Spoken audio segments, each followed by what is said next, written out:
বিশ্বকাপ বদলে দিল সব। ১৯ বছরেই ২২০ মিলিয়ন ইউরোর লামিন ইয়ামাল নেইমারের রেকর্ড কি ভাঙবে? বিশ্বকাপ শুধু ট্রফি জেতায় না, একজন ফুটবলারের পুরো ক্যারিয়ার বদলে দেয়। এবারও তার ব্যতিক্রম হয়নি। বিশ্বকাপ শেষ হতেই ট্রান্সফার মার্কেট প্রকাশ করেছে নতুন বাজার মূল্য, আর সেখানে সবচেয়ে বড় চমক যে কয়েকজন ফুটবলার। লামিন ইয়ামাল মাত্র ১৯ বছর বয়সে লামিন ইয়ামালের বাজার মূল্য এখন ২২০ মিলিয়ন ইউরো।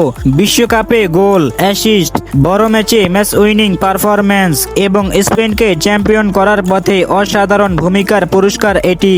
এখন তিনি ট্রান্সফার মার্কেট এর ইতিহাসে সবচেয়ে মূল্যবান ফুটবলার। ২০১৭ সালে পিএসজি নেইমারকে বার্সেলোনা থেকে ২২২ মিলিয়ন ইউরো দিয়ে কিনেছিল, যা এখনো ইতিহাসের সবচেয়ে বড় ট্রান্সফার।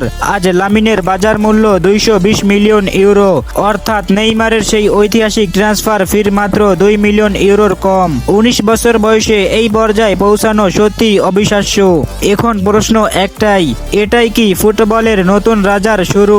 বিশ্বকাপের পর যাদের বাজার মূল্য বেড়েছে, মাইকেল ওলিসে ১৫০ মিলিয়ন থেকে ১৭০ মিলিয়ন। ফ্রান্সের হয়ে গতি, ড্রিবলিং আর আক্রমণে ধারাবাহিক পারফরম্যান্স তাকে বিশ্বের সবচেয়ে দামি উইঙ্গারদের একজন বানিয়েছে। পাউ কুবার্সি ৮০ মিলিয়ন থেকে ৯০ মিলিয়ন। মাত্র অল্প বয়সেই স্পেনের ডিফেন্সের নেতা হয়ে অসাধারণ শান্ত ও পরিণত ফুটবল খেলেছেন। মার্ক কুকুরেলা ৫০ মিলিয়ন থেকে ৬০ মিলিয়ন। পুরো টুর্নামেন্টে লিফট ব্যাকে ধারাবাহিক পারফরম্যান্স, ডিফেন্স ও আক্রমণ দুই দিকেই গুরুত্বপূর্ণ অবদান রেখেছেন। ইসমাইল সাইবারি ৪০ থেকে ৫৫ মিলিয়ন। মরক্কোর হয়ে দুর্দান্ত ফিনিশিং, বল কন্ট্রোল ও আক্রমণ তৈরিতে নজর কেড়েছেন।